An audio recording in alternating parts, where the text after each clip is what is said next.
Eksakto, en punto. 6:01. Humahataw, humahagupit, lumalatay na komentaryo sa Himpapawid. 2x2. Walang takot sa paghimay sa masalimuot na isyu ng bayan. 2x2. Humahataw na mga balita at impormasyon. 2x2. Ating damhin, ating lasapin ang hagupit na 2x2.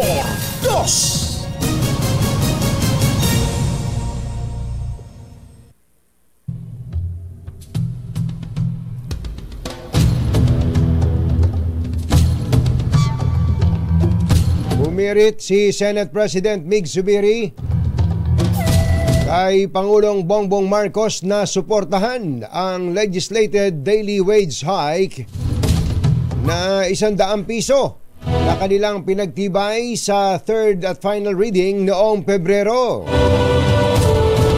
Kasunod po ito ng direktiba ni Pangulong Bongbong Marcos na sa lahat ng regional tripartite boards na repasuhin ang minimum na pasahod sa lahat ng rehiyon at bigyan ng konsiderasyon ang impact ng inflation o mataas na presyo ng mga bilihin. Ayon kay Zubiri, umaapila siya sa Pangulo na sertipikahang urgent ang 100 peso Daily Minimum Wage Increase Act at ito ang magiging pinakamagandang regalo na maibibigay ng pamahalaan sa mga hardworking na manggagawa sa bansa. Tiniyak naman ni Labor Secretary Benny Laguesma na ang direktiba ng Pangulo ay hindi magbibigay ng false hope o maling pag-asa sa sektor ng paggawa at magkakaroon ng katuparan ng wage hike sa lalong madaling panahon. Isyu ng bayan. Dos. Maitim ang balak, magtago ka na. 2x2. Si Jerry at si Anthony, narito na. 2x2. Hahataw ng todo, urado ka. 2x2. Ang katotohanan, dala nila. 2x2. Walang sinasamba pale, maniwala ka. 2x2. Hataw ng gusto, tol, umasa ka. 2x2. 2x2. Magandang umaga, bayan!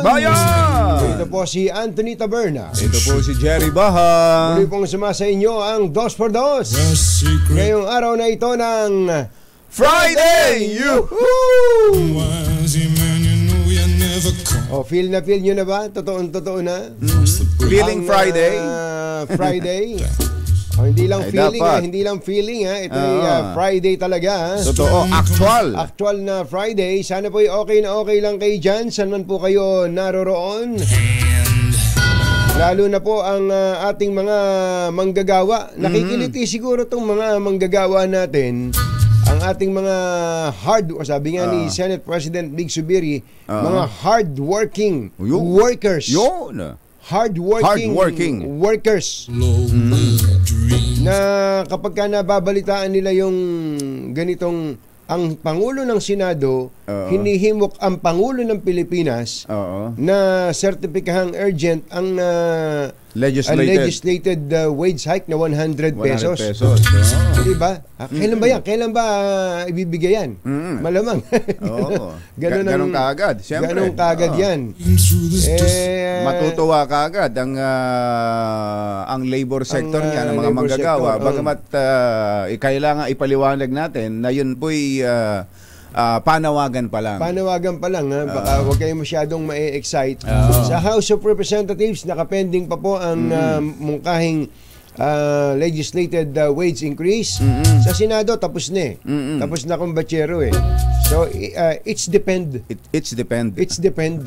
Sabi nga so kailangan ng counterpart bill from the lower house. Meron namang nakapending kaya na hindi pa pumapasa. Ayaw ba ng mga kongresista na bigyan ng 100 pesos legislated wage hike ang mga manggagawa. Ang sabi ng mga ibang kongresistang nagsalita, ang baba naman yung 100. 300 dapat. 300 dapat. Yung hanip sa kwentuhan.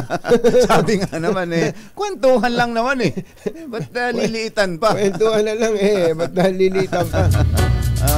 Yung na mga hindi masyadong nagpapapaniwala sa mga politiko, magtrabaho, sabi siguro, magtrabaho na lang tayo. Trabaho tayo. Pagbutihan lang natin ang ating trabaho. Tama ho yun. Yan ang pinakamainam na gawin ng lahat.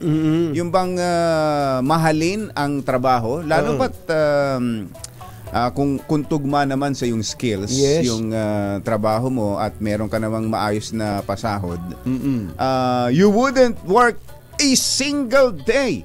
But why? I don't know. If you love your job. If you love your job. Kapag nag-i-enjoy ka, parang pakiramdam mo hindi ka nagtatrabaho. Totoo yun, Kumbachero. At sana ma-experience yun din yung sinasabi namin ni Kumbachero, na kapag ka ikaw, at marami na tayong nakakausap na ganun, na hindi daw nila namamalaya, na lumilipas na yung araw. Uwian na pala. Dahil nga sa nag-i-enjoy sila sa kanilang ginagawa. Hindi yung pagpasok pa lang puro sama na ng loob. Hindi, kung papasok pa lang, bigat na bigat na ang paa mo. Sa pagpasok sa trabaho. Huwag na tayong lumayo, Kumbachero. Si mother natin dito. Si Malo Cabral. Talagang hindi malayo 2 dukwang na.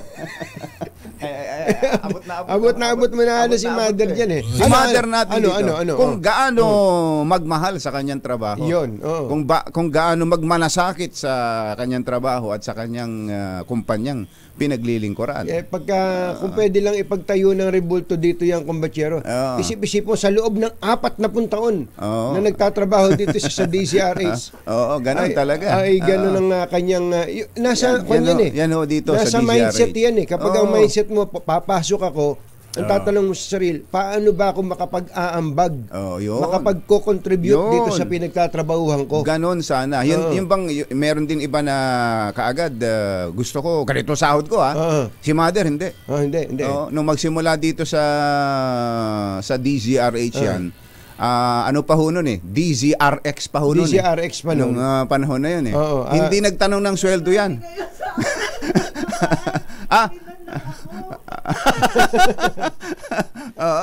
Diba? Kung ano ang sweldo niya noon, yun pa rin ang sweldo niya ngayon. Tingnan nyo na kung paano magmahal sa trabaho yan. KCRX pa daw. KCRX. Biram pati. Hindi, natatawa lang tayo. Pero si mother talaga dito, ibang klaseng isang ehemplo yan ng isang magmahal sa trabaho. Mabuting trabahador, manggagawa. Ayun. Kapag ka ganun, ang ating namang manggagawa, ang ating tatawagan, ang mga employer, ang ating tatawagan ng pansin. Huwag nyo namang baliwalain yung sakripisyo, lalo na yung mga totoong nagmamalasakit sa kumpanya. Yung mga totoong nagmamalasakit sa kumpanya. Kapag ka nakita nyo silang gumagawa, nagsisikap para sa kagalingan ng kumpanya, wag namang hindi mo nga matapik sa balikat daanan mo nga employer ka hindi mo mga lang makumusta dapat anong klaseng employer ka? Ayun, merong mga ganyan. Mag-resign ka na. Merong mga ganyan. Hindi, siya pala may-ari. Merong mga ganyan. At alam nyo, baka sabihin nyo, mga employer na yan, wala namang ginagawa yan. Hindi, totoo. Pinakamahirap po sa isang employer, yung humanap ng tao. Totoo. Na parang, ang gusto ng employer, yung bang, ang tingin ng kanyang mga trabahador, ng mga employees, siya rin yun. Yung extension, yung malasakit ng employer doon sa kumpanya, dapat ganun din ang malasakit ng mga employees. Parang ikaw din yung may-ari ng kumpanya. Pag ganun, panatag ang panatag ang employer at maluwag na maluwag yan. Asahan nyo. Totoo. Maluwag na magbibigay yan. Kung ano ang dapat na mga benepisyo ng mga employees. Tulad dito sa MBC. Dito. Lalayo pa ba tayo? Si Malo Cabral. Meron niyang complete package ng health benefits. Saan ka nakakita nun? Saan ka nakakita nun? Kahit ano sakit. Kahit ano sakit. Kahit sa ang ospital. Plano pa lang niyang magkasakit. Bayad na. Ganun katindi ang. Bayad na. Ayusin mo yung Yan ang ganyan ang employer. Yan ang employer. Kaya yun lang kumbatsero, yung health benefits, health package. Napakatindi nun. Napakalaking bagay po nun. Isip-isipin nyo, kapag ikaw nagkasakit, di malaman kung saka susuling. Ang mahal mo sa buhay, ang may sakit, di mo alam kung sa tatakbo. Napakalaking bagay kung may ganun. But of course, iba pa rin yung kahit pa paano itong 100 pesos na wage hike na to, baliwala ito. Baliwala ito para sa isang employer. Ang daling pakawalan nito. Baka sabihin, 100 lang? Mas malaki pa dito ang kayang ibigay ng isang employer na nasisiyahan sa kanyang manggagawa. Dahil ang kanyang manggagawa ay inaaring parang kanya pagdating sa pagmamalasakit ang kumpanyang pinagtatrabahuhan. Alam niyo na. Yan ang tatandaan natin sa mga empleyado, ha? Yan ang sinasabi. Sige, yan na po muna ang ating may paglilingkod sa inyo. Kami po ay magpapaalam na. Bye! Happy weekend! Jerry Baja at Anthony Taberna sa 2x2 sa DZRH. Ito nga, kumbatsero, sabi ni Jing Irene Pido Ramirez, grabe nga yan si Ma'am Malu. Di na yata nagpapahinga. 24/7 yata nandyan lagi. Ang totoong pangalan yata nito si Malu Malu Cabral Balita. Sapagkat hindi natutulog ang balita. Hindi natutulog ang balita. Ayun, totoo yun. Pasensya ka na, Mother Malu, ikaw ang aming ginagamit na ehemplo dito dahil dapat lang na ito ay maging huwaran. Pag titingin kayo ng empleyado, ito ang qualification ni Malu. Mahilig lang kumain. Mahilig lang kumain.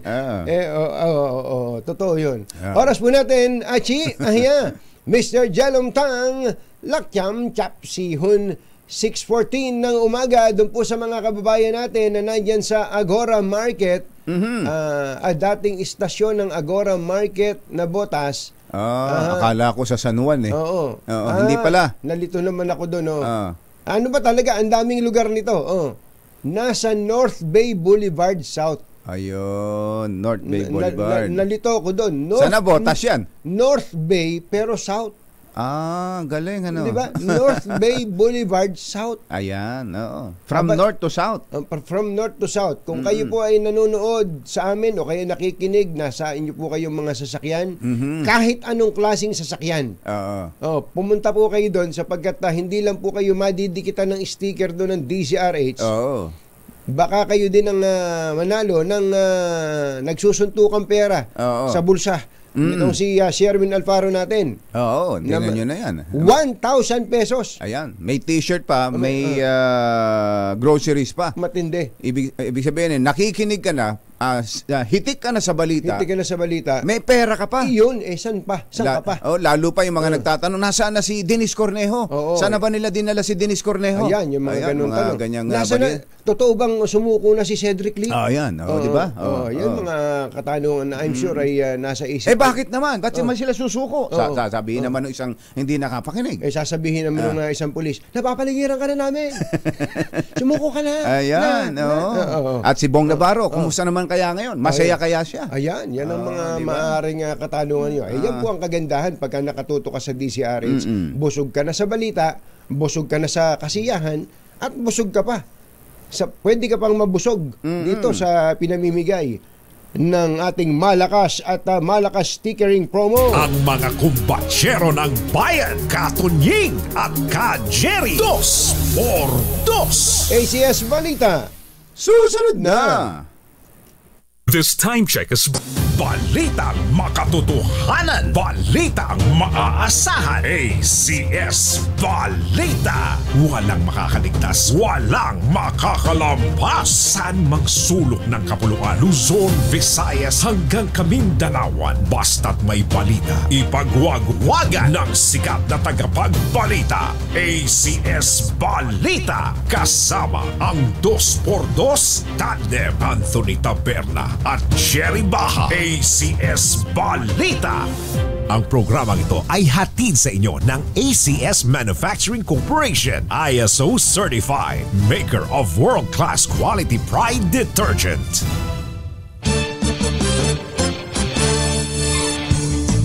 Araw po ngayon ng Biyernes at rest na ng Mayo 2024. Sa ulo ng ating ACS Balita, Palawan, Tromblon, pasok sa 50 best beaches sa mundo.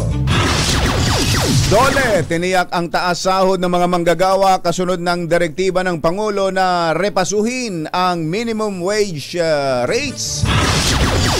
Cedric Lee sumuko sa NBI matapos natulang guilty sa kasong serious illegal detention. Pinsala ng barko ng Philippine Coast Guard na binomba ng tubig aabot sa 3 milyong piso. Motorsiklo bawal na sa EDSA Kamuning Service Road simula ngayon. At 16 katao arestado sa illegal online raffle Nako. sa Binyan, Laguna. Magandang umaga, Luzon, Visayas at Mindanao. Good morning, Philippines. Hello, world. Kami po ang inyong mga tagapagbalita. Ito po si Jerry Baha. Ito po naman si Anthony Taberna. At ito ang ACS Balita. ACS Good News. pasok ang Palawan at Tromblon sa listahan ng may pinakamagagandang beach sa mundo. Sa inilabas na listahan ng World's 50 Best Beaches ngayong 2024, pasok ang sikat na Bonbon Beach sa Romblon. Bonbon. Bonbon. Tingnan mo nga naman. Ito siguro yung pinagmamalaki nitong si Congressman Budoy Madrona. Oo nga, ano. Naimbita ng imbita. Imbita Sabi ng niya, mas imbita. maganda kami sa Boracay. Oh, May ganun. Nung pala, meron ayan nga pala. Oo. Oh, Hindi sige na. Alam mo yun, Budoy. yan, tulad yan, mga lugar na marami sa atin ang hindi pa natin nararating. Oo. Pero ang napupuntahan natin ay abroad. Abroad. Dahil mas mura. Mas mura. Samantala, ang lapit lang nitong Romblon. Kung Kaya tutuusin, nga. kumbachero, mula dyan sa... Tsaka kulang sa promotion tayo. Yun, nadali mo, kumbachero. Malamang marami Bonbon. dito, ang nagpupunta dito, mga foreigners. Malamang. Kaya napunta dito sa... Tinan mo, nakita mo ba yung TripAdvisor.com, naglalakad? Parang kana eh. Puti, Hindi, may kasamang kano eh. Ayun nga. Oo. Ayan oh. Ito po, sa listahan Bonbon. na ipinalabas po ng World's 50 Best Beaches, ito po ay yung Bonbon Beach sa Romblon, top 45 po yan, na inilarawan bilang a laid-back paradise. Yun, laid-back paradise. Laid-back paradise o isang maaliwalas na paraiso. Samantala, pasok naman sa panlasa ng mga beachgoers sa buong mundo ang Entalula Beach sa Palawan na nasa top 4 ng best beaches ngayong taon. Anong alan daw? Ang pangalan Talula? ay Entalula. Oh, tinan mo na yan. Hindi natin masyadong naririnig naririnig yan. lang natin dyan, yung Amampulo, Sa yung El Nido. El Nido, Coron. Coron, yan. Yung mga, eto, may Meron Entalula. pa palang... Saan kaya ito? ano. Ayan, marami ho. Basta't beaches ang pag-uusapan, marami. Dito sa Pilipinas. yan. Kapag beach lang ang Pag hanap beach, ninyo, ay, nako. wag na kayong pupunta sa ibang bansa. Yung, Bali na yan. Bali, Phuket, kung Phuket. ano-ano na yan. Wag, Nako, walang panama yan wala. sa mga beaches ng Pilipinas. Ayun. Alas 6:26 ang ating oras. Tiniyak ni Labor Secretary Benvenido Laguesma na kaagad ipatutupad Ba? ang taas sahod. Kasunod ng direktiba ni Pangulong Bongbong Marcos na repasuhin ang minimum na pasahod sa bansa. Sinabi ni Laguesma na tulad ng kautusan ng Pangulo bago sumapit ang unang anibersaryo ng umiiral na wage order, muling magpapatupad ang mga regional tripartite wages and productivity board ng bagong wage order, kaya hindi false hope lang ang pahayag na ito ng Pangulo. Kuya Obet Imperio, 6:27 na ng umaga. Sumuko na ang negosyanteng si Cedric Lee sa NBI ilang oras matapos hatulang guilty sa kasong serious illegal detention ng husgado. Ayon kay NBI Director Medardo de Lemos, sinundan nila si Lee sa Mandaluyong matapos itong magpadala ng mensahe na susurrender siya sa mga otoridad o sinundo siya. Pinatulan ng Taguig RTC Branch 153 ng reclusion perpetua. Naku po. O habang buhay na pagkakakulong. Ay, sus, Mario Josep. Hanggang 40 years. Oo. Si Lee, Denise Cornejo at dalawang iba pa. Bago na ito nang ginawa nilang illegal detention sa TV host actor na si Wong Navarro noong 2014. Kapag reclusion perpetua, ano yun? Habang buhay, ano? Habang buhay na pagkakabilanggo. Tawag na, pero kapag bibilangin mo, mga 40 years daw yun. 40 years. 40 years. Naku, matindi. Yan ay decision pa lang ng lower court, regional trial court ng Taguig, pwede pa nilang iapila. Pwedeng i-appeal. Meron pang Court of Appeals, Supreme Court. Sakali. Pero habang nakaapila sila, Nakakulong yan. kailangan nakakulong na. Dapat nakakulong. Naku po, inang. Ang init pa naman ngayon. Talaga. Grabe init. Grabe. Baka Nasa bahay ka lang, init na init ka. Paano pa sa kulungan? Malamang, pigsa. Uso pigsa niyan sa mga kulungan. Naku po, inang. Alas 6:28 ang ating oras. Diyos maray na aga sa Indugabos mga Bicolano. Mata na kamo, gising na. Uy, nagsimula na ba ang first ever Bicol Loco, Mother? May update na ba tayo doon? Abangan nyo ang update natin dyan sa kauna-unahan, ho. Kauna-unahang pagpapalit. Ayun na yata eh. Hindi pa, kung pa lang yan. Yung parang AI yan. AI. Ayan o, first ever Bicol Loco dyan sa old Old airport, Legazpi Airport, Mm-hmm. no? Ang backdraft ninyo ay ang Bulkang Mayon. Hindi, Sigurado lahat ng Bicolano umuwi ngayon. Oo, marami. Kung naalaman lang nila kaagad yan. Kaya ito, inuulit-ulit natin. Ito po'y kauna-unahan po, ho. Ho. Oho. Yan. Ito may nagbibigay sa atin ng update. Meron na raw? Nandun na sila sa airport. Ayan na. Sinisilaban na yung balloon. Sinisimula ng silaban. Para binobombahan na. Di ba apoy yan? May apoy yan. Ayan. Ayan, mamaya. Alabangan ho natin ang update dyan. Kaya ang tawag dyan, hot air balloon. Hot air. Kailangan mainit. Mainit. Aabot sa 2 hanggang 3 milyong piso ang halaga ng pinsalang tinamo ng barko ng Philippine Coast Guard matapos itong bombahin ng tubig ng China habang nagsasagawa ng humanitarian mission sa West Philippine Sea. Ayon kay Commodore Arnaldo Lim, Acting Commander ng Coast Guard NCR, mismong ang pamahalaan ang sasagot sa pagpapagawa ng BRP Bagakay na dumaong na sa Cunanan Wharf. Susunod! Dito boy! Abangan po nyo si Mayor Francis Zamora ng San Juan. I-update tayo tungkol dun sa first day. Magre-report siya sa atin tungkol sa first day ng adjusted work hours sa gobyerno dito sa Metro Manila. At sino pa ba, saan daw ibabawal ang mga motorista? Yan natin ba pa sa pagbabalik ng ACS Balita. 6:30 ng umaga. Walang balitang makakaligtas, walang balitang makakalampas, saan mang sulok ng kapuluan. ACS Balita! ACS Balita! Ang programang ito ay hatid sa inyo ng ACS Manufacturing Corporation, ISO Certified, maker ng world-class quality Pride detergent. Hi! Maganda morning! Ano ba araw today, kumbachero? Today is Laundry Day Friday. Yuhuu! At pag Laundry Day Friday, all you need is Pride washing machine detergent. May triple stain away formula, kaya tanggalang makapit, madikit, malupit na dumit man siya, kaya easy ang labada. Kaya pala mula noon hanggang ngayon, all you need is Pride. All you need is Pride. ACS. Kasama ang 2x2 Tandem Anthony Taberna at Jerry Baja. ACS Balita. Makibalita nga tayo kung kumusta ba yung first day ng implementation ng 7 a.m. to 4 p.m. Work hours sa mga LGU dito sa Metro Manila. Kausapin po natin ang bagamat bata pa ay siyang pinakatatay ng Metro Manila Council. Walang iba kundi po ang pinakamalaki naman. Yun naman. Pinakamalaki. Si Mayor Francis Zamora ng San Juan. Mayor Francis, magandang morning, Mayor. Yes, magandang morning, Katoning at Jerry. At natawa naman ako dun sa description ninyo. Oo nga, no. Pero po sa inyo. Pero alam mo, napansin ko din, halos mga bata, marami ng bata dito sa mga Metro Manila mayors. Nako, salamat po. Actually, I'm not that young, Katoning. 46 na po ako, mukha lang bata. Oo. Katulad halimbawa, sino? Mayor ng kapitbahay dyan, mayor ng Pasig. Akala ko sasabihin, 46 ka lang ba? Hindi ko na nga pinansin. Hindi ko na nga pinansin. Pero hindi, bata naman talaga tingnan si Mayor. Hindi, saka yung 46 ay bata pa yun. Bata, mga young Turks pa rin kayo. Kapitbahay nyo, si Vico yan, Soto. oo nga. Mayor ng Quezon City, bata pa rin. Si Mayor Joy. Mayor Joy. No, relatively. Si Mayor Along, batang-bata talaga yan. Bata pa, palagay ko. Ng Caloocan, di ba? Pag nagkatabi siguro kayo ni Mayor Along, yun ang problema.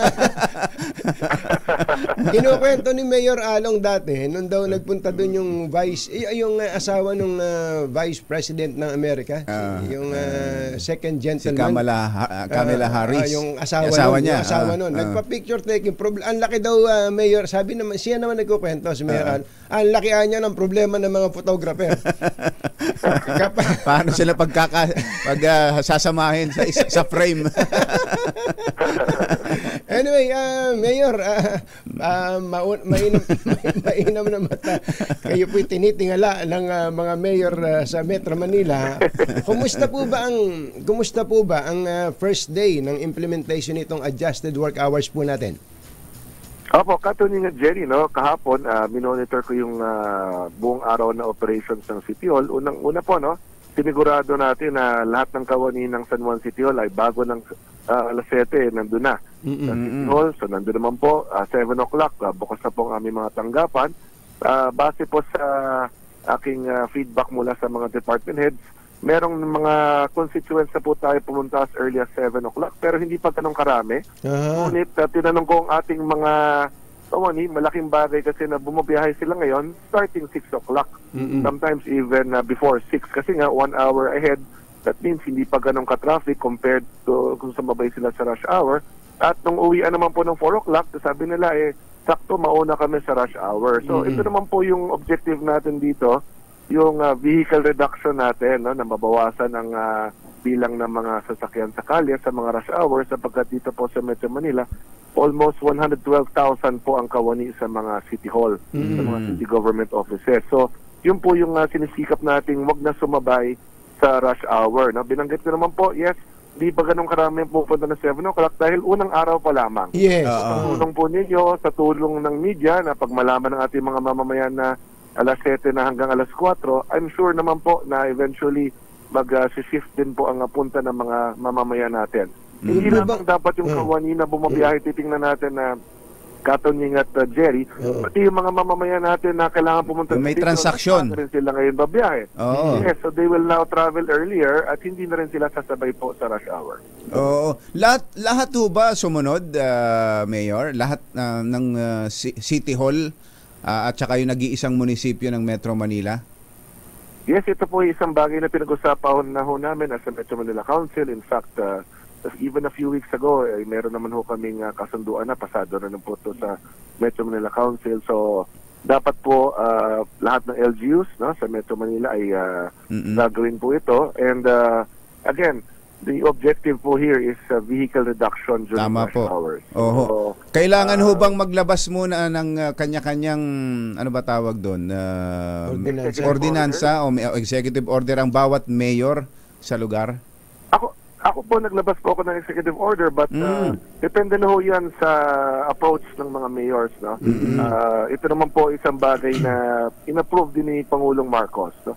During the traffic summit in San Juan about 3 weeks ago, isa po ito sa mga napag-usapan dahil ang topic po ng araw na yon ay talagang nakatuon po sa traffic reduction. Yung po, ito sa mga hakbang na napag-usapan nun. Yung pong 112,000 employees, puro mga regular employees lang po ba yan? O kasama yung mga job orders, mga contractuals? Kasama na po lahat ng classification ng mga naglilingkod po sa LGUs po yan. Yeah. Opo, kaya natin tinatanong, marami dyan, kumbachero, may mga sariling sasakyan ano? Isip-isipin mong, halimbawa sa San Juan po, Mayor, mga ilan po empleyado nyo dyan? We have close to 2,000 employees, Katunying. Kahit naman yung talungsod kami, halos 2,000 na po ang empleyado namin. 2,000 at malamang dyan, marami. May mga auto, may auto, panluman-luma. 80s na 80s. May sasakyan, may mga sasakyan, Mayor, Opo, either may mga kotse, may mga motor. So, isipin niyo yung volume ng ng mga sasakyan na iiwas dun sa rush hour natin. Dahil meron pong traditional rush hour, lalong-lalo na sa business sector, sa private sector, di ho ba? So, what we're trying to do is avoid having to go along with them in the roads of Metro Manila, pagpasok, at ganun din po pag-uwi. No? So, both ways po yan. Sa umaga at sa hapon, iwas po tayo ng isang oras dun sa rush hour. Sa observation nyo po, kahapon, nung bandang alas 4 na, may mga tao pa po bang, mga constituents kayo na nakikipag-transact na hindi alam na hanggang alas 4 lang? Katunying, meron po tayong sinetap na skeletal force from 4 p.m. to 5 p.m. Para dun ho sa mga hindi pa nakakaalam na nag-adjust na po tayo ng oras. I stayed until about 5:30 yesterday just to observe. Meron hong iilan, pero base ho kasi sa feedback din sa aming mga kawani, karamihan ho talaga ng transaction sa umaga. Umaga talaga, buhos. Kaya tama. Ng ating mga mamamayan yung mga bagay na kailangan gawin sa mga city hall sa umaga. So, para ho tapos na, no? Yung mga naghahabol na lang sa hapon, tansya ko, palagay ko. Mangilan-gilan na lang 'yun. Trabaho din. May mga trabaho din, may mga kailangan gawin during the day, hinahabol na lang po sa hapon. Mabibilang na lang sa daliri 'yun. Opo, bulk of transactions in the government talaga morning ko yan. Oo. Sa tingin ho namin, Mayor, maganda yan. Ano yan makakatulong lalo na sabi nyo nga mga empleyado mas maagang papasok at yung may transaction, kumpatsero. So maaga na ring alis ng bahay. Alis ng bahay at pupunta sa hindi na magkakasabay-sabay. Ano lang siguro yung bang magtuloy-tuloy lang yan ng mga ilang araw pa para makita natin yung epekto, Mayor, no? Opo. At saka yung 1 hour na change, hindi naman lang kalaki yon in terms of how it will affect yung operation natin ng operations, yung mga service na binibigyan natin sa tao. Ganun din, no? If you are a constituent na halimbawa, ikaw ay nagtatrabaho sa ibang lugar at kailangan mo nga pumunta sa City Hall o may negosyo ka, yung 1 hour difference, di naman kalaking bagay yan in terms of sa schedule mo. Pero yung effect na nakakabawas sa sasakyan sa kalye, malaking tulong na po yan. Mga ilang araw po ninyo gagawin yung parang assessment ng Metro Manila Council? At nag-usap nga kami ni Chairman Don Artes po kahapon, kami nagkaroon ng Metro Manila Council meeting. We'll give it a few weeks sapagkat i-assess naman doon. Meron silang technical capacity to do a traffic count. Yung vehicle count po, no, kaya ng MMDA yan. Meron silang technical know-how how to do this, so that we can evaluate. At the end of the day naman po, no, sabi ko naman sa mga nag-interview po sa akin, hindi natin malalaman hanggat di natin subukan. No harm in trying, no?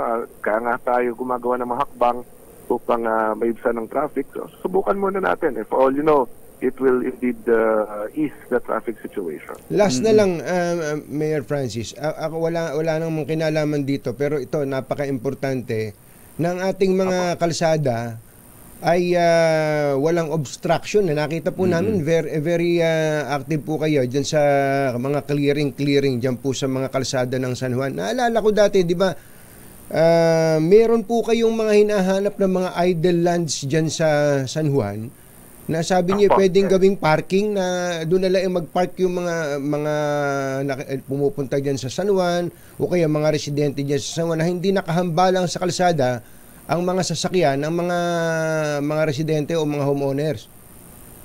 Tama po yan. Actually, Katunying and Jerry, if I may share, DLG has cited San Juan as 100% compliant sa road clearing operations. No? So talaga masigal-sigo tayo nakatutok sa pag-clear ng mga kalye. When I say clear yung mga kalye, sinisigurado natin walang naka-double park, walang illegally park, na nagka-clamp tayo, nagtotow tayo, naninikit tayo. We enforce the rules and regulations. Kapag nakikita ng mga tao na seryoso tayo sa implementations, masunod naman po sila. Pagdating naman po dito sa mga idle lands, meron tayong programa kung saan ay hinihikayat natin yung mga may-ari ng mga vacant lots na i-convert into parking lots yung kanilang mga properties, no?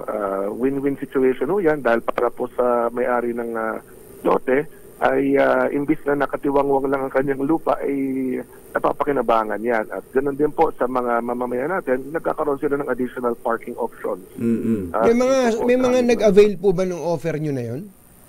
Yes, meron ho. Meron hong mga nag-convert ng kanilang mga vacant lots into parking lots. In Oo. fact, through our Parking. communication with them, nagbibigay ho kasi tayo ng mga incentives para sa kanila. Dahil meron ho tayong idle land tax. So, nga. kung hindi na idle yung lupa mo, hindi ka na magbabayad. Tama. Tapos kumikita pa sa pay parking. Kita pa sila. Oo. Yes. Ngayon, kung hahayaan nilang nakatiwangwang lang ang lupa nila o yung tinatawag na idle land, ay matatax sila. So, they would rather just Ganda yun. utilize it na nakakatulong po sa komunidad dahil dagdag options po yan upang maparadahan ng mga sasakyan. Opo. Last na lang talaga ito. Promise na baka Mayor. hindi kayo ma-interview sa embassy. Oh. Baka naman may programa din kayo o may plano din kayo para naman sa ito kanina traffic. Para naman sa energy, power saving o kaya sa water conservation kasi laging ang mga government offices ang may pinakamalalaking bayarin sa kuryente, sa tubig. Baka ang Metro Manila Council meron ding kayong gustong ipalabas na kautusan para diyan. Okay, alam niyo po, if you will analyze itong 7 a.m. to 4 p.m. po natin, may malaki epekto rin to sa kuryente. Bakit? Dahil you will now close government offices 1 hour earlier. At kung hindi ka na umabot dun sa gabi at hindi mo na kailanganin yung ilaw, yung kuryente, dahil parang daylight saving time po to just 1 hour earlier. So yung minamaximize mo yung sunlight dahil yung 4 o'clock, pagsara, may araw pa, 5 o'clock. Natural light no? Opo, yes. Kasi kung alam nyo, lalo na kung later in the year, minsan 5:30, 5:45, madilim na.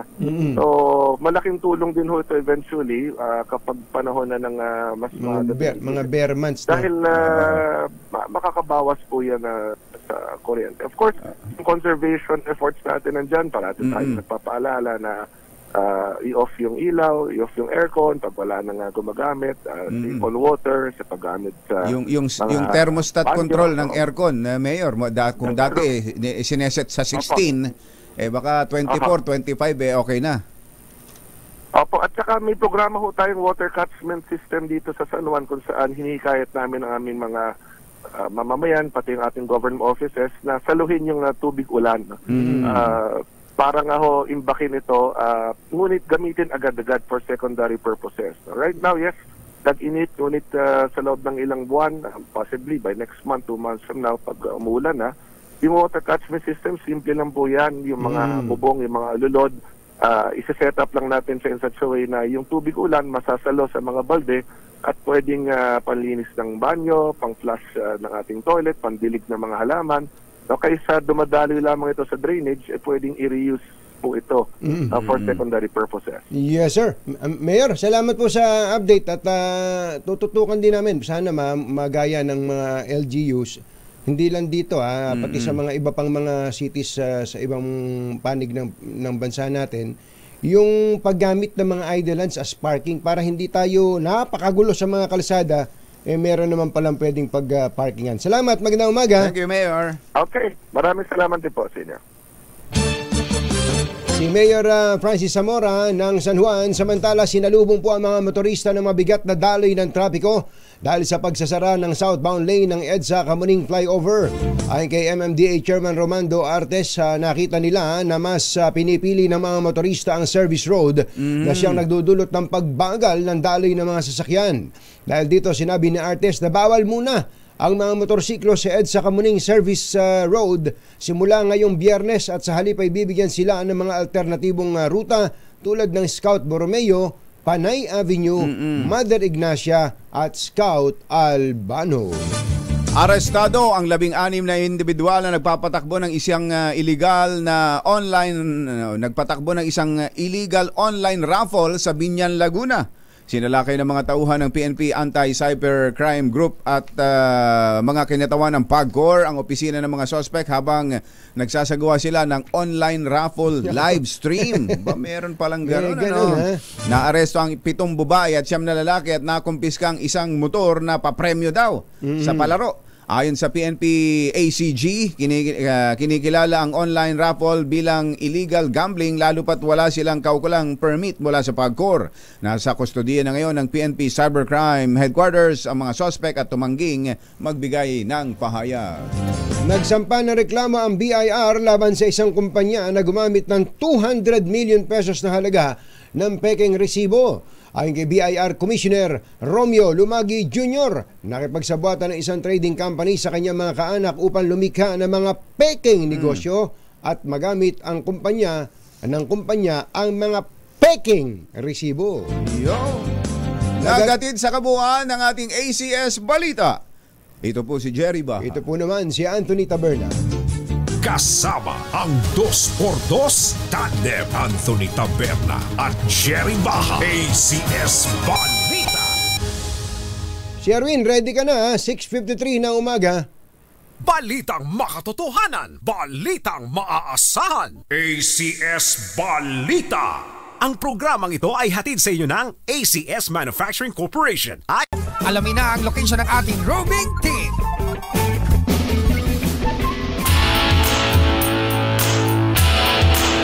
Ang tanong, marami na kayang Bicolano na bumalik na sa Bicol para dun sa kanilang kauna-unahang Bicol Loco Festival? Oh, hindi ho to loko ha. Hindi kami nanloloko dito. Ay, pakita niyo. Ayan na. Ayan na yung mga ilang mga video. Totoo na ba yan? Ayan oh, may live pa to, live. Tape as live. Tape as live. Ayan. Yan yung ginagawa nila, no? Yan yung preparation kanina bago nagpalipat. Ayan, meron pa lang nakaangat na ng konti. Na pala, no? Sino kaya unang sasakay dyan? Yung tapos yung tatalon doon sa bunganga ng bulkan, ano? Oo. Si Kong Joey Salceda kaya ay andyan din sa lugar. Mukhang happy ang mga Bicola. Ang ganda nung walang ulap. Oo, Napansin mo clear yung, skies. Yung sa Mayon? Pakaswerte naman. Sila ba close ni Congressman Saldico? Si Congressman Joey Salceda. Dapat lang, wag na kayo mag-away. Dapat close kayo lahat. Basta't event para sa inyong lalo na ito first time na mag-a-attract ng event na mag-a-attract ng maraming turista. Mga turista. Local tsaka foreign. Dapat sama-sama diyan. Nagkakatulong-tulong. Walang kulay, basta isang Bicolano kayo. Ayan. Bicolano kayo. Basta't kumakain ng sili. Ayun. Sama-sama. Ayan kaya. Andito na sa NBBS North Bay Boulevard South si Malakas Agent X44 Sherwin Alfaro. Go, go, go! Sherwin! Yes, magandang umaga, Anthony, Jerry. Ingay lang dito. Nagdikit ka na ba? Ito unang-una tumating para magpadikit ng visa range sticker. Ang pedicab, yan, padjak. Padjak. Nakatutok sa visa range. Asa yung cellphone mo? Yan, nakatutok yan sa visa range. Nanonood sa cellphone niya ng visa range kanina nung lumapit sa atin. At pangalan mo, kuya? Hector Renano. Si Kuya Hector, palagi ka nanonood ng visa range. Ayan, kanyang cellphone. Sa cellphone. Kaya tumakbo dito nung marinig na nandito sa... Ito yung dating original location ng visa range. Medyo may tama ng araw. Yan. Dito dati may ere sa Nabota sa Barangay North Bay Boulevard South ang istasyon ng visa range. Ganon? Oo. Dito Ano yung tower? Andiyan ang tower?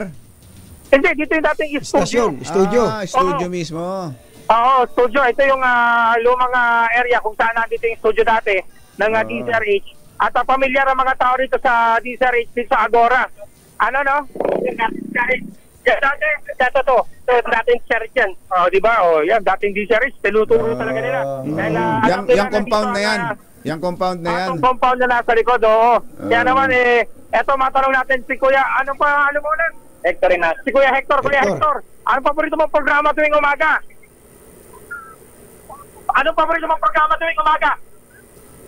Nakalimutan. Kanina kasi tinanong mo na, nahilo eh. 2x2. At ang paborito mong announcer, sino? Anthony Taberna. Terry ba? Meron ka 1,000 pesos. Thank you po. At syempre, meron ka rin DZRH t-shirt. Eto ha. Eto yung DZRH t-shirt. Lalo kang gwapo dyan. Pag sinot mo yan, at meron ka pang grocery bag mula sa DZRH. Kaya naman, anong masasabi mo? Thank you po. Maraming salamat din sa pagtutok mo sa DZRH. At mula noon hanggang ngayon, nanonood ka pa rin ngayon na, nasa cellphone na. Talagang tutok na tutok pa rin si Kuya Hector sa panonood sa DZRH. Yan na DZRH News, RH number 6, Sherwin Bata Alfaro, tuloy-tuloy sa pagbabalita, tuloy-tuloy sa serbisyo. Sama-sama tayo, Pilipino.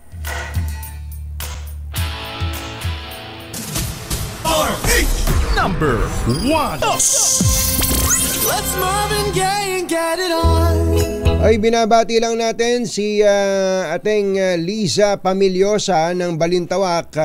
Ate Lisa, happy birthday po sa inyo. Kinukumusta rin kayo ni Kuyang Anton Peña ng Laguna. Ay, Captain Ernesto Villa, magandang morning. Ito nakatutok, kumbachero. Tutok na tutok. Habang nagpapalipad ng eroplano, nakikinig sa 2x2. Matindi, Naka-tune in sa DZRH. Ganun sana. Meron siyang flying school diyan sa saan ito, Captain? Sa Plaridel, Bulacan ba? Plaridel. Kasama namin ito doon sa Hiraya. Yung advisory board ng Air Force Wing ng Philippine Army. Aba, magandang morning. Happy birthday din kay Councilor JV Vitug ng Malolos, Bulacan.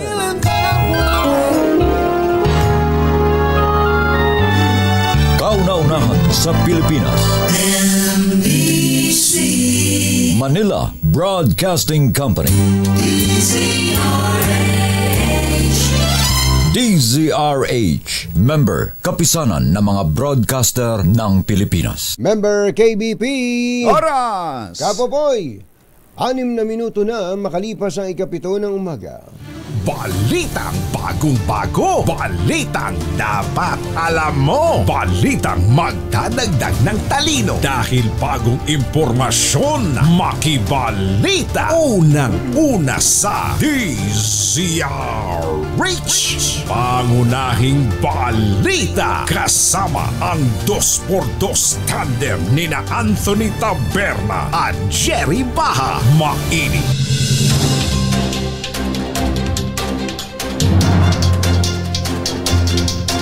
Araw po ngayon ng Biyernes, May 3, 2024.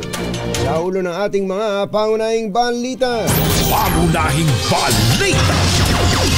Pangulong Marcos ibinida ang maraming nagawa ng gobyerno sa nakalipas na 2 taon. Senado humirit kay Pangulong Bongbong Marcos na suportahan ang 100 pesos legislated wage hike.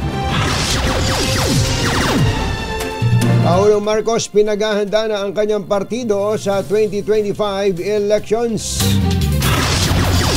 Babaeng makikipagkita sa kanyang ka-eyeball sa isang makikipagkita sa kanyang ka-eyeball sa viral Pares food stall ni Diwata, 2 linggo nang nawawala.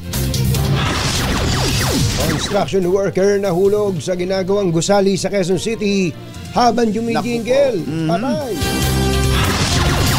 At Bong Navarro nakamit ang hustisya makalipas ang 10 taon.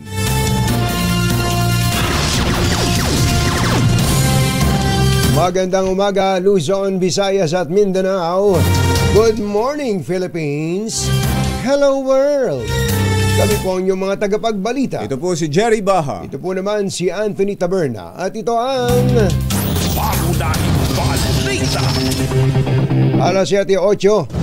Nasa custody na ng mga otoridad ng mga negosyanteng sina Cedric Lee at Simeon Raz na hindi ng modelong si Denise Cornejo matapos sa ang guilty verdict ng Taguig Regional Trial Court sa kasong serious illegal detention. Sa desisyon ni Presiding Judge Mariam Bien ng Taguig RTC, guilty beyond reasonable doubt sa nasabing kaso sina Lee, Diaz, Cornejo at isa pang akusado na si Ferdinand Guerrero. Personal na dumating sa promulgation sina Raz at Cornejo kaya agad silang idiniretso ng mga pulis at ipinroseso. Si Denise ay dinala sa Correctional Institute for Women habang sa Bilibid naman ibinyahe si Raz. Kagabi sumuko sa NBI si Cedric Lee habang pinag-aaralan ang susunod na mga legal na hakbang sa kanyang kaso. Umabot din ng 10 taon bago nakamit ni Vong Navarro ang inaasam na hustisya kaugnay sa pambubugbog, pananakot at pangingikil sa kanya ng mga akusado. At meron ng follow-up report kaugnay niyan si RH27 Noche Kakas. Kami Noche. Kajeri at katunying himas rehas na ng Correctional Institute for Women. Itong si convicted model Denise Cornejo at maging itong businessman na si Simeon Ras. Ito ang pinadalang impormasyon ni Taguig City Chief of Police Colonel Christopher Olaso. Ayon kay Olaso, alas 7:30 kagabi nang dalhin sa hiwalay na kulungan ng Bureau of Corrections. Si Denise Cornejo ay sa pangangalaga ng CIW sa lungsod ng Mandaluyong, habang itong si Simeon Ras ay nakakulong sa New Bilibid Prison sa lungsod naman ng Muntinlupa. Ito ay matapos na sumailalim sa medical examination, booking procedure at paghingi ng court clearance. Kahapon, hinatulan ng guilty sina Cornejo, Simeon Ras at ang negosyanteng si Cedric Lee at isa pang kasama sa Taguig RTC kaugnay sa kasong serious illegal detention for ransom na isinampa ng actor-host na si Vong Navarro. Mula sa Pilipinas, yes,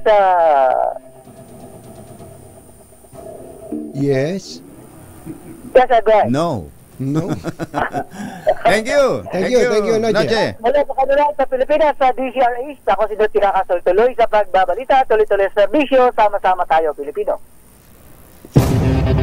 7:11 ng ating oras, nawawala ang isang babae na lumabas ng kanilang bahay upang kumain sa viral food stall na Diwata Pares sa Pasay City. Batay sa report, huling nakita ng kanyang kapatid si Dina Ancheta, 36 anyos, noong April 16 nang umalis ito ng bahay, dala ang kanyang Toyota sedan para makipagkita sa isang lalaki na nakilala niya sa Facebook. Nako. Kwento ng kapatid ni Ancheta, kakain lang sila ng kanyang ka-eyeball sa parisan ni Diwata habang nakausap pa niya ito habang nakapila sa kainan hanggang sa magpa siya itong umuwi na lang dahil sa haba raw ng pila doon. Gayunman, hindi na nakauwi si Ancheta. Itong si Dina. Dina nakauwi, si Dina. At hindi na rin makontak ang kanyang cellphone. Iniimbestiga na rin ng pulisya kung sino ang lalaking ka-eyeball ni Dina at kung posibleng may kinalaman ito sa kanyang pagkawala. Patay ang isang construction worker matapos mahulog habang umiihi mula sa ikatlong palapag na isang ginagawang gusali sa Barangay Santa Teresita, Quezon City. Kinilala ang nasawi na si Roland Poniliad, 37 anyos. Sa ulat ng QCPD, nangyari ang aksidente dakong alas 10:45 ng gabi sa mismong construction site na kanyang pinagtatrabahuhan. Nag-iinuman ang magkakatrabaho sa ikatlong palapag ng ginagawang building nang biglang umalis si Pinolyad para umihi sa gilid. Pero dahil sa kalasingan, nawalan ito ng balanse at nahulog sa ground floor, dahilan para siya ay mamatay. Ibinida ni Pangulong Bongbong Marcos na marami na umanong naisa sa katuparan ng kanyang administrasyon kahit nasa loob lamang ng 2 taon. Ayon sa Pangulo, bunsod ito ng pagtutulungan ng lahat, pagsunod sa mga plano, pakikipag-ugnayan at pakikinig sa pangangailangan ng mga komunidad. Naniniwala ang Pangulo na susuportahan ng publiko ang kanyang partido sa susunod na eleksyon dahil sa magandang resulta ng kanilang mga inisyatiba. Ginawa ng Pangulo ang pahayag sa oath-taking ng mga bagong miyembro ng Partido Federal ng Pilipinas sa Maynila. If you look at it, we have not yet been in office for 2 years. But in that small time, napakarami na nating nagawa. Napakarami na nating naumpisaan. And the reason that is that because we have been working together. We have been following the same plan. We have come together na nakipag-ugnayan tayo. Ano bang problema dun sa inyong region, sa iyong probinsya, sa iyong bayan? At pinakinggan natin silang lahat ng hindi lamang yung mga political leader, kundi pati na ang taong bayan. Parang yung tatay na niya nagsasalita. Oo nga, ano? Ano? Napansin mo ba parang ang si Old Makoy na. Si Old Makoy na. Yun na yung tunog niya, no? Ni Pangulong habang Bongbong nagkakaedad ng Pangulo, nagiging kaboses na rin niya, tatay niya. Samantala, patuloy na pinabubuti ng Administrasyong Marcos ang media environment sa Pilipinas. Binigyang diin ni Presidential Task Force on Media Security Executive Director Paul Gutierrez ang mga inisyatiba ng Marcos Administration para maging ligtas ang mga mamamahayag sa bansa at ang commitment ng Pangulo na isulong ang rule of law at ibigay ang hustisya sa mga biktima ng krimen. Tinukoy ni Gutierrez ang pagkakaaresto sa killer ni Kidapawan Brigada FM radio anchor Ed Dizon noong July 10, 2019. Ayon kay Gutierrez, na kwelyuhan ang 33 anyos na si Jonel Herozaga ng pinagsanib na puwersa ng PRO 12 ng PNP, Makilala Police Station sa Cotabato. Naaresto si Herozaga 4 na araw lang matapos masukol ang gunman na si Ricky Mangumpit ang pumatay sa broadcaster na si DJ Walker Jumalon noong November 2023. Metro Manila ngayon.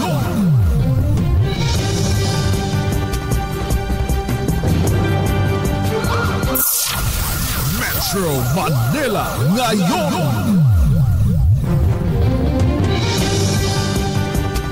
Andito na sila. Kumusta na kaya ang Metro Manila ngayon? Unahin natin si Val Gonzales na kung kahapon ay nasa ibabaw ng Kamuning Flyover, siya po ay umilalim na.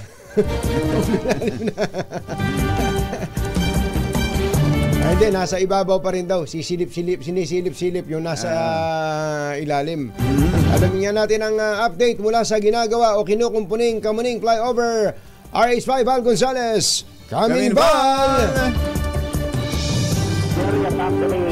Mula pa kaninang madaling araw hanggang ngayong alas 7 ng umaga ay pinapayagan pa ng mga tauhan ng Metropolitan Manila Development Authority na dumaan dito sa southbound ng EDSA itong mga motorsiklo. Ito ay kahit na ngayon ay umiiral na itong unang araw ng pagpapatupad ng pagbabawal sa mga motorsiklo dito sa lugar na ito habang nagpapatuloy ang rehabilitasyon ng Kamuning Flyover. Ang dahilan, ito ay dahil napakaluwag ng usad ng mga sasakyan dito sa bahagi dito ng EDSA.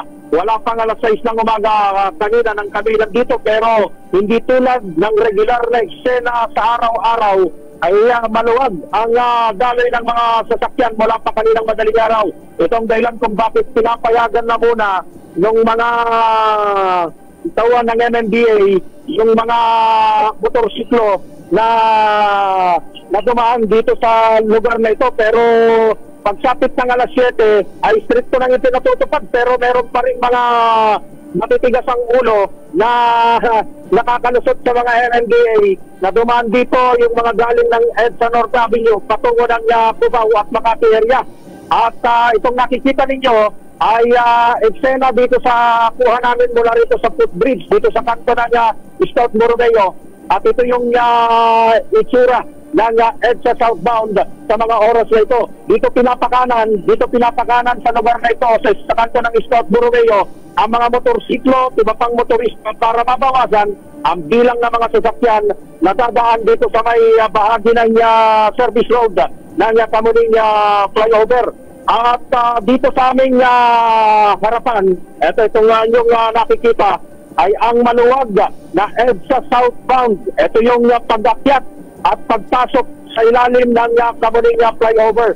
Ang mga enforcers ng MMDA at Quezon City Transport and Traffic Management ay nagdagdag na ng bilang ng mga personnel para bantayan itong bahagi nito ng EDSA para hindi maabala ang mga manggagawa, ang mga construction worker na gumagawa 24/7 para mapabilis itong rehabilitasyon o pagsasagawa ng retrofitting at rehabilitasyon nitong Kamuning Flyover. Mula rito sa bahagi ng EDSA southbound dito sa Quezon City. Para sa kauna-unahan sa Pilipinas, DZRH, ako naman, Val Gonzales, tuloy-tuloy sa pagbabalita, tuloy-tuloy sa serbisyo. Sama-sama tayo, Pilipinas.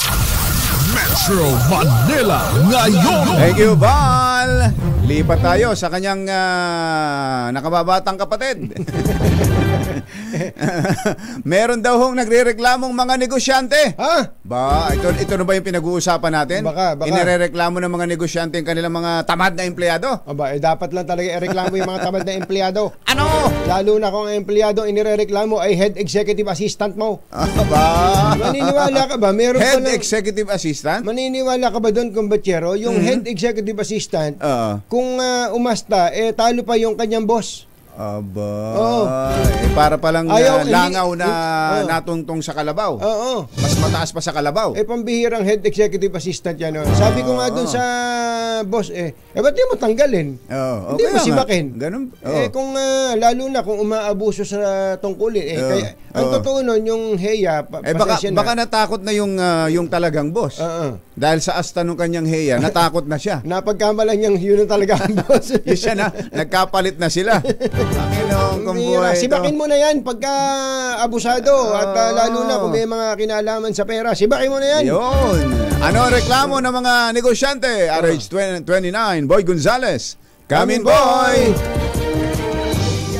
Jerry Anthony, sayang ang tubig na tumatagas sa tubo ng Maynila at sa Idaya Street, Divisoria, Binondo Side, Lungsod ng Maynila. Ito ang delang kaya ipinanawagan nila sa 2x2 na sana ay maaksyonan na ng Maynila.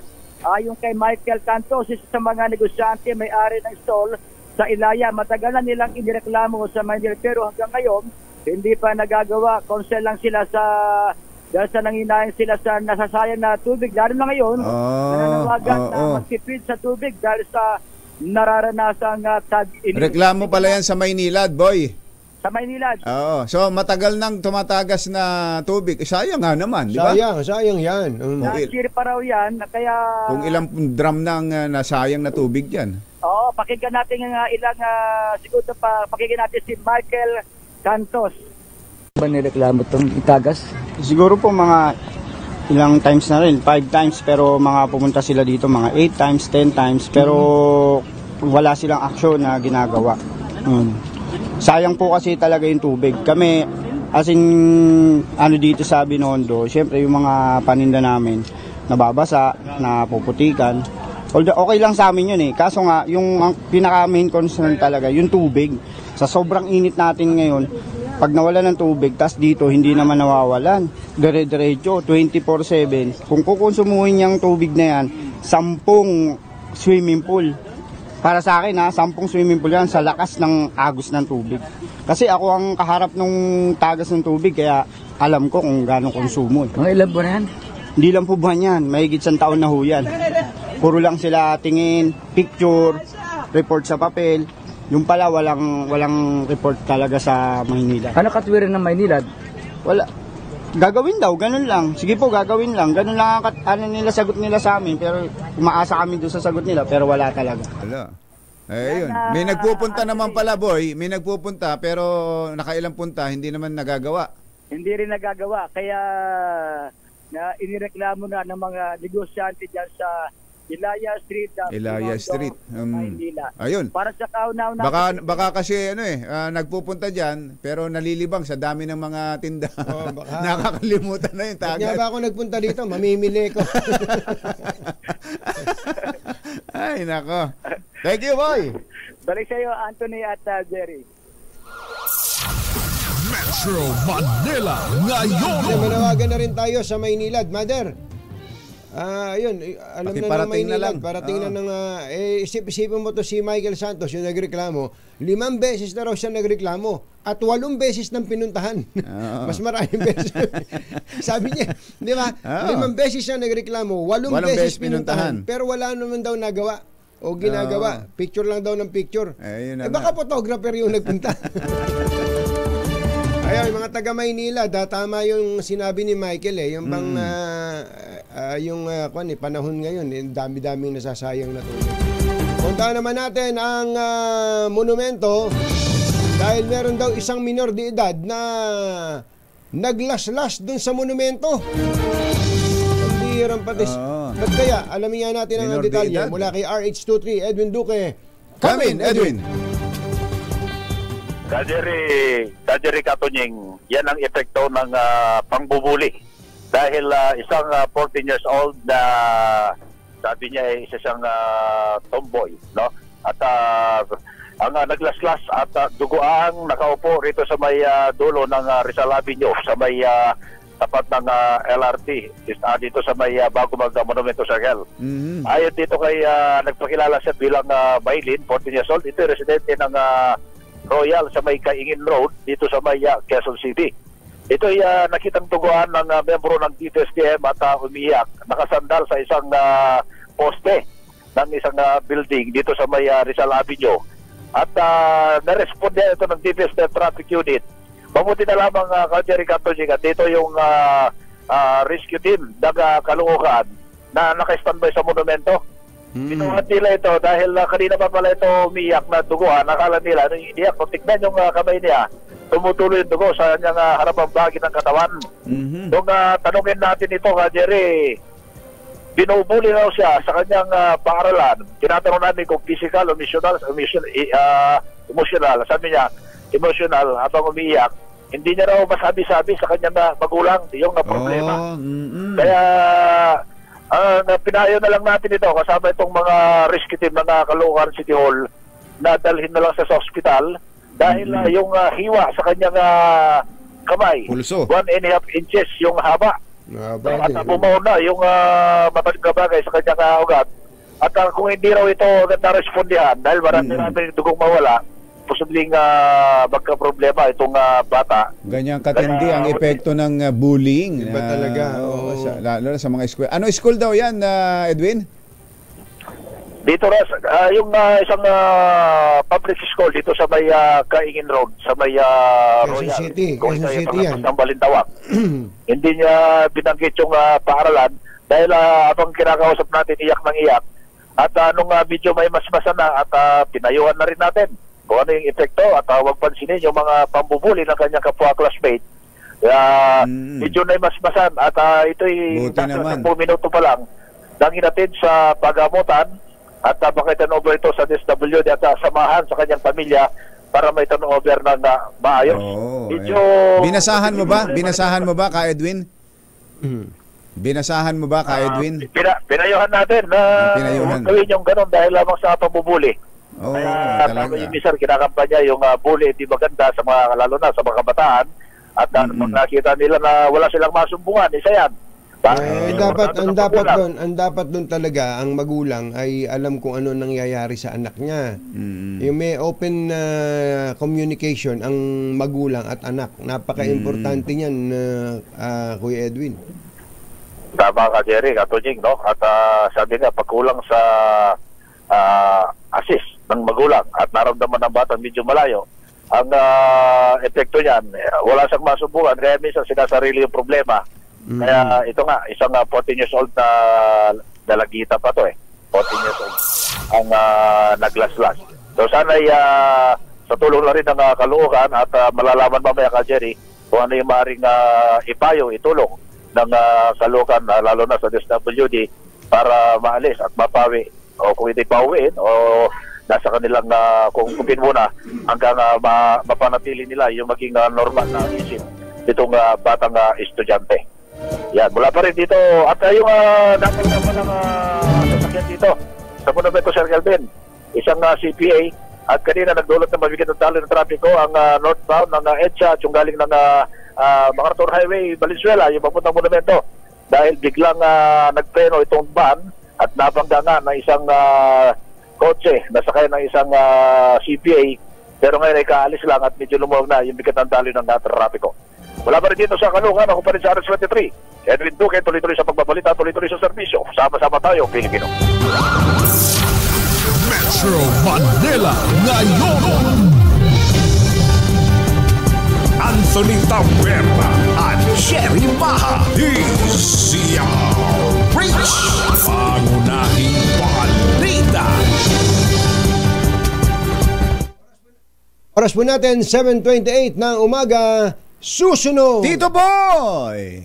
Aba, sino ba itong sexy actress na na-addict na daw sa pagpaparitoke? Kaka-addict pala yun. Oo. Ang mukha raw avatar pag walang make-up. Ay, ganon. Grabe. Grabe ka naman. Artista yan? Artista, pero parang hindi naman. Ayos lang naman. Ito talaga si Morley, oh. Taal Volcano nasunog! Nasunog? Paano nangyari? Ayun, yan at iba pa sa pagbabalik ng Pangunahing balita. This time check is brought to you by Pangunahing balita. Mga nangunguna at mga bagong balita sa DZRH. Pangunahing balita. Alas 7:35 na ng umaga, umapila si Senate President Mig Zubiri kay Pangulong Marcos na sertipikahang urgent ang panukalang 100 pisong legislated wage hike sa pribadong sektor. Ayon kay Zubiri, patuloy ang pagsipa ng presyo ng bilihin kaya tumataas din ang cost of living. Ang pagpasaan niya sa Senate Bill number 2534 ang pinakamagandang regalo ng Pangulo para sa mga manggagawa na Pilipino. Ipinasa na noong nakaraang Pebrero ang panukalang ito sa Senado pero nakabinbin pa rin ngayon sa Kamara. Ang hirit naman ng ilang kongresista, hindi sapat ang 100 pesos kundi 300 pesos na wage hike. Konting yabang. Makikipag-alyansa si Pangulong Bongbong Marcos sa 4 pang political party para sa 2025 midterm elections. Kabilang ang Lakas Christian Muslim Democrats, Nationalist People's Coalition, Nationalista Party at National Unity Party. Sa panunumpa ng mga bagong miyembro ng Partido Federal ng Pilipinas, sinabi ng Pangulo na bumuo na sila ng komite para rito at makikipag-usap din sila sa mga gobernador na may sariling local party. Nais ng Pangulo na magkaroon na sila ng malinaw na lineup ng mga kandidato mula sa national hanggang sa local level pagdating ng Oktubre. Hindi naman sa sinasabi natin that we want to dominate the entire political scenery. But what we need to do is not to dominate anything. But what we need to do is to be able to bring onto the fold all the different elements of society, all the different elements of the political political structure, so that we are all working together. Si Pangulong Bongbong Marcos. Hindi daw po makakaranas ng water interruption ang Metro Manila at mga kalapit lalawigan matapos na pumayag ang National Water Resources Board na panatilihin ang 50 cubic meter per second na alokasyon mula sa Angat Dam. Ayon kay MWSS spokesperson Patrick Dizon, pinagbigyan ng NWRB ang hirit ng Angat Dam Technical Working Group na panatilihin ang 50 CMS na alokasyon para sa Maynilad at Manila Water sa gitna ng matinding init na nararanasan ngayon sa bansa. Gayunman, sinabi ni Dizon na inaasahan ang mahinang pressure ng tubig dulot ng patuloy na paggawa ng antas ng tubig sa Angat Dam. Yung problema sa tubig dyan sa tumatagas na tubig dyan sa Ilaya, yung inireport ni Boy Gonzales, eto na, nakausap na ang mga taga Maynilad, si Madel Zaide. Si Madel. Oo, di ba historian yan? Oo, kamag-anak ni Gregorio F. Saide. Sumulat ng Philippine History books yan, di ba? Madel. Si Madel ay... Nalingon si Madel. Ay pinsan po ni Mother. Ayan, aaksyonan na raw ng Maynilad. Naalala nyo na, si Gregorio F. Zaide. Yung F importante ha. Gregorio F. Zaide. F. Zaide. Siya ang sumulat ng libro tungkol sa Philippine history. Ayan. Importante, alam na mga college students yan. Ayan. Samantala, sumiklab ang sunog sa southwest tip ng Taal Volcano Island kagabi. Ayon sa PHIVOX, nagkaroon ng sunog sa lugar kung saan matatagpuan ang Binintiang Munti Observation Station. Nakuna ng Agoncillo Observation Station ng grass fire sa pagitan ng alas 6:43 hanggang pasado alas 11 ng gabi. Pero sabi ng PHIVOX, madalas nagkakaroon talaga ng grass fire sa lugar na yon, tulad na lamang noong isang taon kung saan inaapektuhan din ang kanilang observation station. Samantala, sa Bulkang Mayo naman, umarangkada na ang 3 araw na Bicol Loco Festival sa Albay na inaasahang magpapalakas sa ekonomiya ng rehiyon at para makilala ito sa buong mundo. Ayon kay Bicol Party List Representative Elizalde Co, ibibida nila sa festival ang kagandahan ng Bulkang Mayon at ang makulay na kultura ng lalawigan. Tampok sa kauna-unahan po Bicol Loco Festival na sinimulan ngayon at tatagal hanggang sa linggo, May 5, ang hot air balloon event. Ayan na. Ayan na yung mga hot air balloon nila. Pinapakita na natin sa RH Television. At sa gabi ay magkakaroon naman ng mga original Filipino music performances sa Old Legazpi Airport. Sina Sara Geronimo at Bamboo ang magpe-perform ngayon at sa susunod na araw ay si Eli Bendia at si Jericho Rosales. Ikaw ba? Hindi ka pa sa linggo ako magpe-perform, kumbachero. Linggo. Yung kakantay mo, salamat! Isang bangka tayo. There were bells. Ang dami pala. Meron ka na palang album. Album na yun. Yung photo album wala. Kuwan pa lang yun. First set pa lang yun. First set pa lang. Abangan nyo at may mga premyo dyan, kumbachero, ha? May mga may meron daw. Itong legal na parapol. May legal na parapol. May house and lot. Tapos may mga motorsiklo. May mga motorsiklo. May marami. May 200,000 daw na cash na ipamimigay. Aba. May mga taga Bicol. Ano pa hinihintay nyo? Bicol Loco Music Festival, May 3 and 4. Ngayon at bukas. Isang dalagita ang nasawi ng matrap sa loob ng nasusunog nilang bahay sa Morong, Rizal. Ang biktima ay kinilalang si alias Amira, 14, na natagpuan ng mga bombero habang nagsasagawa ng clearing operation sa loob ng kanyang silid at wala ng buhay. Ayon sa Morong Municipal Police Station, naganap ang sunog alas 5 ng hapon sa bahay ng biktima sa Barangay San Juan, ngunit makalipas ng 20 minuto ay naapula rin. Suportado ng ilang senador ang utos ng Pangulong Bongbong Marcos na repasuhin ang minimum wage sa gitna ng mataas na presyo ng bilihin.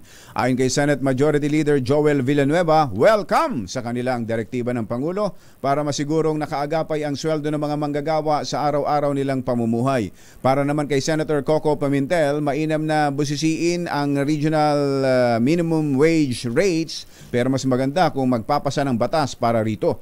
Sinabi naman ni Senator Jinggoy Estrada na mahalaga ang napapanahong adjustment sa minimum wage para mapangalagaan ang economic well-being ng lakas paggawa at maisulong ang social justice.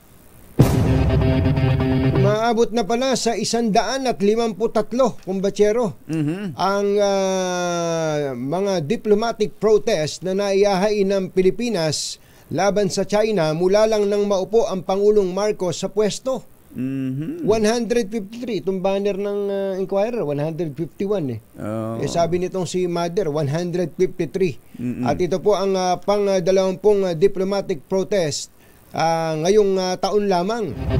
Sabi po ni DFA spokesperson Teresita Daza, ipinrotesta ng Pilipinas ang harassment, ang pagsalpok, pagbuntot at agresibong aksyon ng China Coast Guard at Chinese Maritime Militia sa mga barko ng Pilipinas.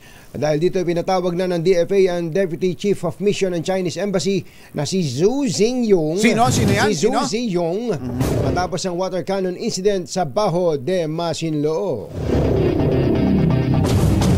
Nagbabaga pa rin ang mga balita dito sa Pangunahing Balita. 7:43. Pangunahing Balita sa Showbiz. Magandang dilag. Oy, Colonel Chito Makaspag dyan sa Camarines, sa Cam Norte. Siya pala ay nandun na kumbatsero sa Camarines Norte. Si Colonel Chito Makaspak. Siya ang commander ng Provincial Mobile Force Company. Uy, magandang umaga sa Biak na Bato Band. Meron Biak na Bato Band 24 sa San Miguel, Bulacan. Yan ba yung mga nagmamarcha-marcha tas may majorette?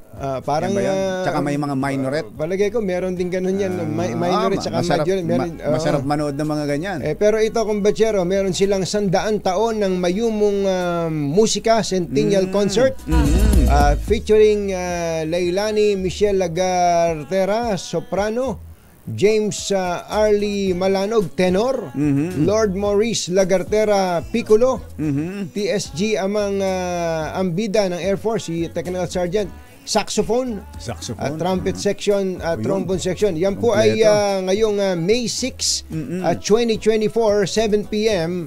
May 6, kailan? Linggo? Lunes. Lunes na yan. May 6 at 7 p.m. sa patio ni San Miguel Archangel. Handog daw po yan ng Biak na Bato Band 24 at ng mga taga San Miguel, Bulacan. Kuya Obet Imperio, magandang morning! Ayun, malapit lang yan sa Haen. Engineer Carlos John Mercado. Ayan. Pakibati raw si Ariel Medina at Ma'am Debbie Hu ng Smart Communications na laging nakatutok 24 oras. Natulad din ni Admiral Adeluis Bordado. Uy, Admiral, ikaw ba'y umuwi ng Bicol? Sayang kung hindi... Hindi rin kasi promote ng maaga itong first ever Bicol Loco. Kinapos sa panahon. Last week. This week lang natin nalaman yan. Admiral Adeluis Bordado, magandang morning! Magandang morning! At magandang morning din, kumbatsero, kay Mayor Abby Binay. Mayor Abby! Ngayong linggo na lang na to. Hanggang ngayong linggo na lang na to, kumbatsero. Next week pala, next week. Ang deadline na ibinibigay natin kay Mayor Abby Binay. Para magdesisyon kung tatakbo siyang mayor ng Taguig. Kailangan kasi may 1-year residency bago ang eleksyon. Oo nga pala. Hindi ba hanggang next week yung 1 year before election kaya Mayor Abby, baka naman, magsabi ka na sa amin. Tatakbo ka. Ang problema nun, if she decides to run for mayor, halimbawa ng Taguig, kailangan niya mag-resign as mayor ng Makati. Yun lang. Para makalipat siya ng residensya niya. Medyo complicated pala, kumbatsero, Pero sabi niya... At sino naman ang tatakbong mayor ngayon ng Makati? Magandang tanong yan. Maaaring yung kanyang mister na si Congressman Campos. Congressman Campos. O kaya naman ay yung kanyang kapatid. Si Senator Nancy Binay. Interesting. Talaga itong politika, no? Colonel Byron Tabernilla, magandang morning. Bumabati siya ng Happy Press Freedom Day. Ayun. Sino ba tong actress na nagmukha na daw avatar kapag walang makeup dahil ginawa ng libangan ang pagpaparitoke ng mukha? Alamin nga natin kung sino siya sa pagbabalita ng ating showbiz legend, Morley Alinio. Magandang morning, Morley! Magandang morning, Luzon, Visayas at Mindanao. At syempre pa sa dalawang papabol, hagabol, sa Tunying at Ba't nakapang malakasan ka, Tita Morley? Mukha akong mamasang. Tapos yung katabi ko dito, alam mo na. Sa datingan. Syempre, iba yan. Marami sigurong kumukuha dyan. Oo, maraming parokyano. Maraming parokyano yan. Si Mother ba? Si Mother? Oo. Hindi si Mother. Hindi si Mother. Laos na yun. Nagre-react dito. Nagre-react. Sino ba yan? Sino ba yung panayang paritoke na yan? Eto na nga. Habang nakatingin sa akin si Mother Dires na naiimpyer na dahil sinabihan kong laos. Ito na nga, isang kaibigan natin ang dumalaw sa bahay ni actress. Nagulat daw siya dahil hindi niya sukat akalain. Ang warap sa kanya ay yung actress na pagkaganda-ganda sa harap ng kamera. Aba, mukha raw daw itong avatar kapag walang make-up. At ang dahilan, iba-iba ang itsura nito. Buwan-buwan. Naku, ginawang libangan ang pagpaparitoke ng bibig, ilong, mata at kung ano-ano pa. At ang matindi rito ay ang kanyang nguso na busalsal na. Parang avatar na nga daw. Kaya nga daw, nung nakita niya ito, ay hindi niya ito nakilala agad-agad. At nung magsalita, doon lang sila nagkakilala. Nakilala niya na ito pala yung actress na kanyang pupuntahan. Ang actress na dahil sa naging libangan na ang pagpaparitoke na nagmukha ng avatar ay si actress na kung bagay na bagay siya ngayon. Ngayong tag-init, ang sarap uminom ng mega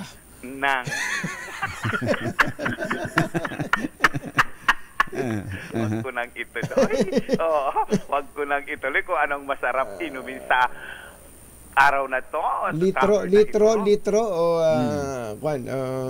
solo lang. Pwedeng solo. Pwede solo. Ayan ang ating DZRH Showbizates News. Ito po ang inyong RH47. Morley Alinio, tuloy-tuloy sa pagbabalita, tuloy-tuloy sa serbisyo, sama-sama tayo Pilipino. Babu! Babu! Oy, Kong Doming Mariano, kinukumusta kayo ng mga taga Santa Maria, Bulacan, Congressman na Doming Mariano. Maganda morning! Kumbachero, ang mga kababayan nating yung palang si Nanay Maria Arandia. Kausap ko kagabi yung nanalo sa atin ng libreng bubong. Tapos ay bibigyan ng libreng bubong ng Cherry Loom dahil narinig ni Kuyang Elmer Ngo yung kanyang kwento. Next week na raw niya kukunin yung bubong dahil busy raw ngayon siya sa pananahi. Nananahi pala si nanay, kausap ko kagabi Pinalo up ko alam niyo naman, pagka buti na lang, may bubong na maaasahan, gawa sa state-of-the-art technology. May aluminum na. May pintura pa. Now, available na rin sa pre-painted tiles pan. Para sa eleganteng bubong na matibay na makulay pa, mag-Cherry Loom pre-painted ka na! At 32 years na pala in roofing the nation with the Cherry Loom. Happy anniversary po sa Mileage Asia Corporation. Happy anniversary! Kuya Elmer Ngo, happy anniversary at sa buong team ng Cherry Loom. At magandang umaga rin sa team ni Kuya Romel Sitin.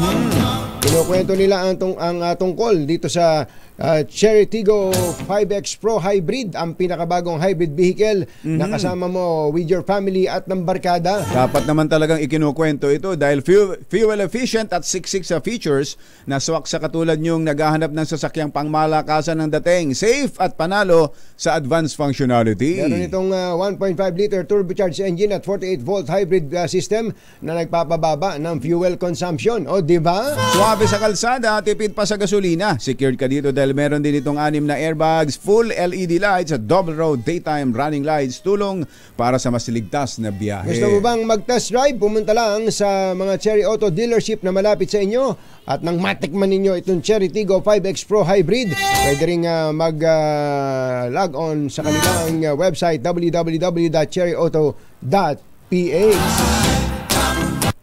Ang takot sa masamang tao lang ang takot sa dalawang to. Kaya kung maitim ang balak, magtago ka na! Anthony Taberna, Jerry Baja, 2 por 2! 2 por 2!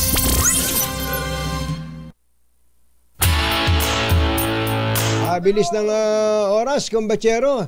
Uy, Nay Christy, si OG Diaz kinasuhan daw ng libel ni Bea Alonso, cyber libel. Naku, ang daming buksan mo yung kama para magkarinigan tayo. Ayun. Si Tita Aster Amoyo, malapit na birthday. Oy, Tita Aster, advance happy birthday sa'yo. Tapos si Nanay Lolit Solis. Nangungumbida si Tita Aster. Siya raw po yung maghahanda sa... Huwag mo na wag na ba? Tita Aster, magandang morning. Magandang morning at happy birthday muli kay Ray Miguel Katakutan na nagdiriwang ngayon ng kanyang 21st birthday. Bye! Happy weekend! Woohoo! Damdaming Bayan! Susunod na!